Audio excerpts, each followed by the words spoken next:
Well, I'm still recovering from concussion, and I realized I have footage from quite a few rides on my bike, a Skypark 29er, and my wife's bike, a Scott Genius 27.5, which I must disclaim, I was only riding because, yes, I broke my own damn bike, and yes, Rachel was extremely generous in loaning me her own perfectly functional bike, even armed with the vast and non-trivial evidence that it was highly likely I might also render her bike unusable by my usage of it.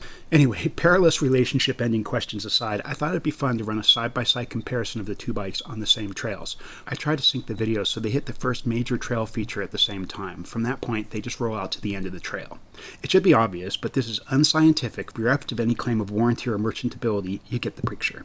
Anyway, to get straight to the heart of it.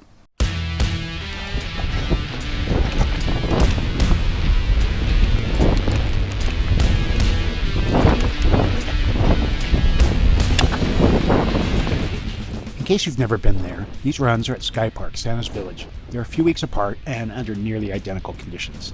I do ride other places, but outside of recent injuries, I've been riding Skypark several times a week for almost a year, so I've got a lot of footage there.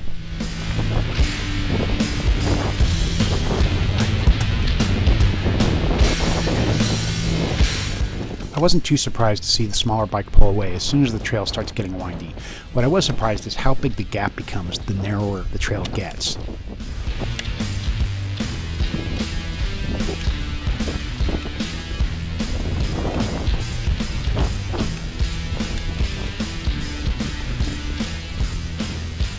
It's also interesting to see the 29er begin to catch up as soon as the trail stops getting squirrely.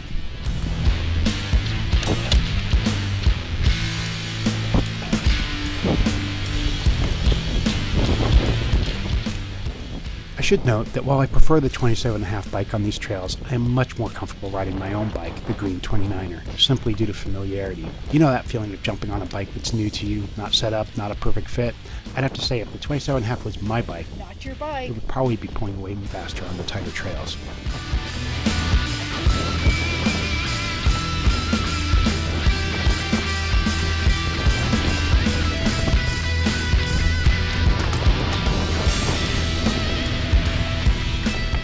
This isn't a speed test or race. These rides were shot well before I ever thought about doing this video. This is really just documentation of what it feels to me to be comfortable on each bike for these trails.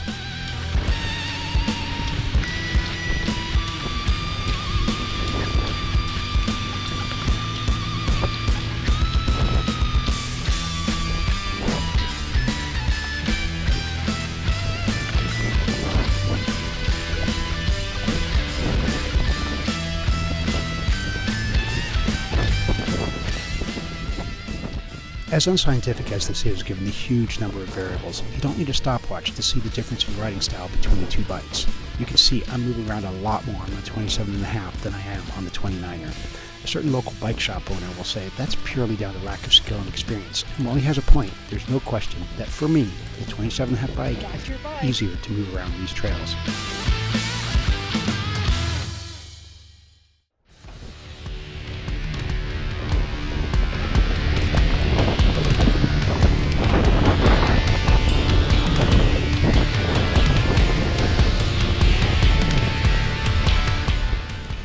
Jumpline isn't a very good test since I only recently started riding it and I case just about everything, but it's still fun to see how much difference a smaller downhill bike makes to a noob on jumps. I consistently get better height and distance on the smaller bike, while the 29er catches up due to pure downhill rolling speed advantage by the end.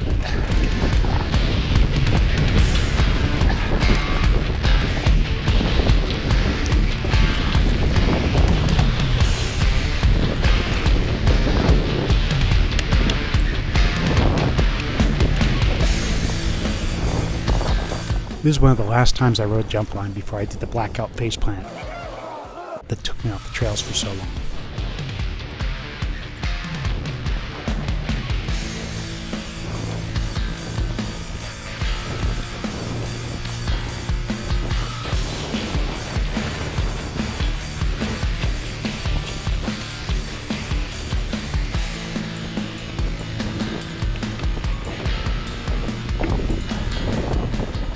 I'll end with a quick tribute to the last 100 yards of Jumpline.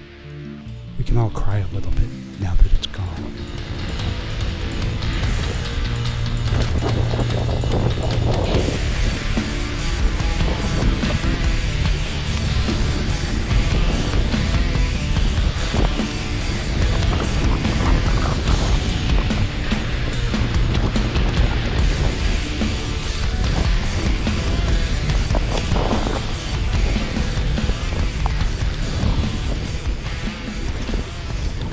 I know mountain biking videos are a dime a dozen these days. Hell, my over 50 stroke recovery calisthenic cardio basket weaving playlist is getting hard to manage. Even so, you're here with me now, so I appreciate your likes and comments.